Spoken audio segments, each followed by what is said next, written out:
Hello, this is Aaron from AaronOnAutos.com, and today we're in, doing a shaky cam interior review. I should just talk slower.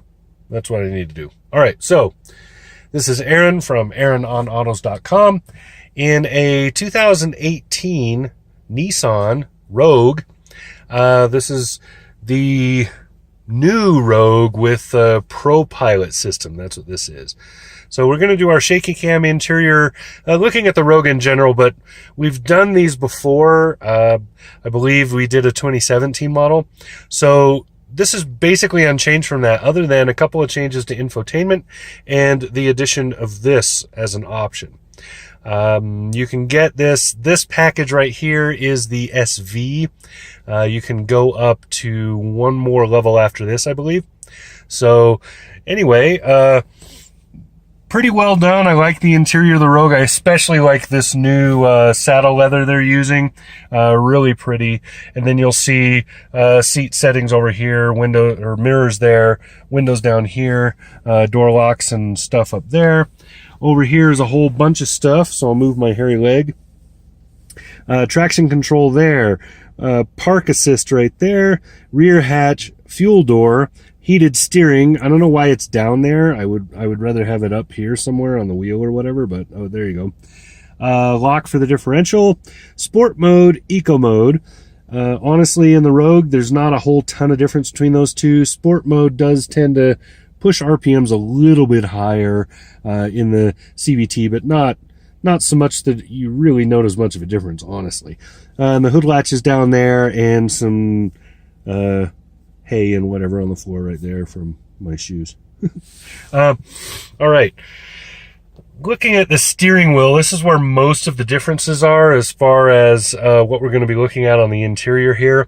So you can see the buttons have been slightly revised. They're a little bit harder to accidentally hit and also easier and more tactile. They give more feedback when you're pushing them. This right here controls that screen right there.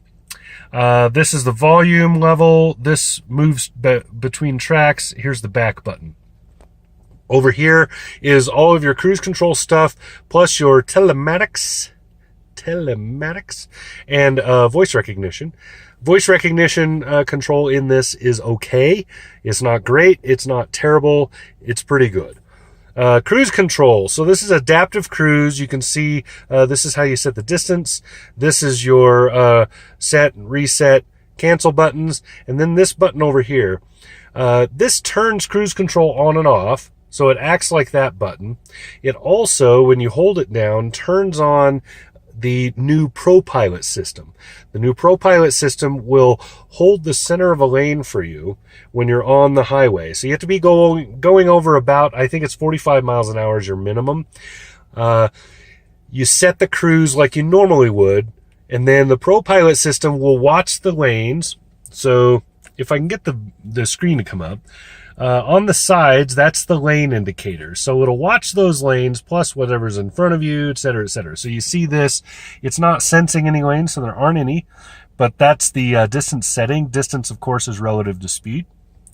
And it basically holds those lanes, but you have to keep your hands on the wheel. You can't let go and just sit back and snooze, whatever. It will start having a cow. I did some testing and took some photos, plan on doing an extensive write-up on Pro Pilot.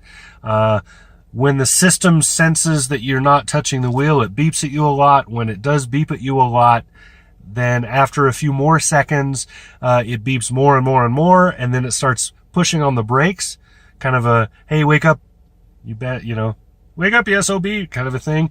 And then if you give it no response whatsoever, it slows the vehicle to a stop, turning on the flashers and all of that stuff, and stops in the lane safely with the flashers on.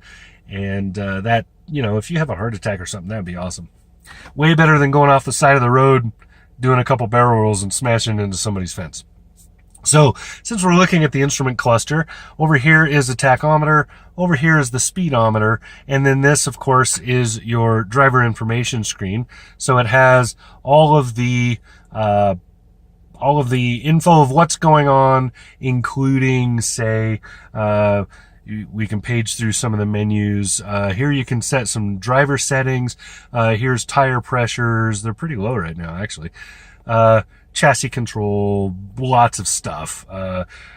Engine warnings. You can also like do like a digital speedometer, that sort of thing. And then over here is the speedometer, of course. Fuel levels right there. And then you have washer wipers here. This is the rear, twist it. Over here is lighting. So you turn the lights on and off, and you back and forth for the high beams. The other major difference this year in Nissan, besides this beautiful leather, I just can't get over how awesome this is, given the price level of this vehicle. It's like $36,000 as I'm sitting in it here, and it's got this extra stitch with the. It's just really pretty. I can't get over how great this looks. Anyway, and these, of course, are zero gravity seats. Another thing that I can't give enough kudos for, because Nissan makes really comfortable seating. Back to the infotainment. That's what I was going to talk about before I got off track. This is the new infotainment screen. So this is the main menu. So when you push the menu up there, you end up with this. It shows you my phone is connected. Then you can see you can jump to your home location. So whatever you have set in the nav is your home. You can do previous destinations. Down here you'll see some quick buttons for very fast jump to this, that, and the other on the menus. You can do the map right here. You can turn this screen on and off right here, so this will shut off. Here's your audio jump. This is for the cameras. This does have 360 view on this particular model.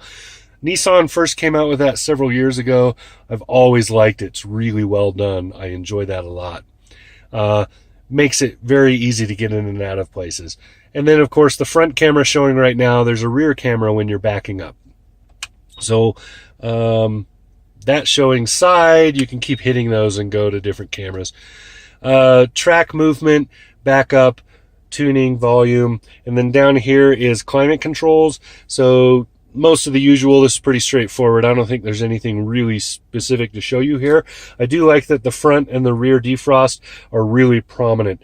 Easy, bam, bam, right? When it's hot. This turns on automated climate. This just turns the climate off and on. So this is a dual zone system in this particular package. Down here you have some plugs. There's some more USB plugs in the console and more in the back seat as well. Here's your parking brake, and here's your hill hold. My knuckles are covering it. And here's your hill hold.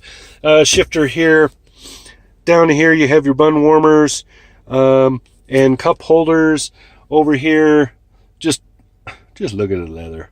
Oh yeah. This is actually simulated leather. I don't think it's real leather, but who cares? It's just pretty. Okay, in the back, you can see I still have a couple of booster seats installed. I really like the back seat in the Rogue. I am really miffed that they got rid of the third row option. I think that was a big mistake on Nissan's part. But I guess that's how it is. This does have the stow and go back there, which is a useful system. I've always said good things about that.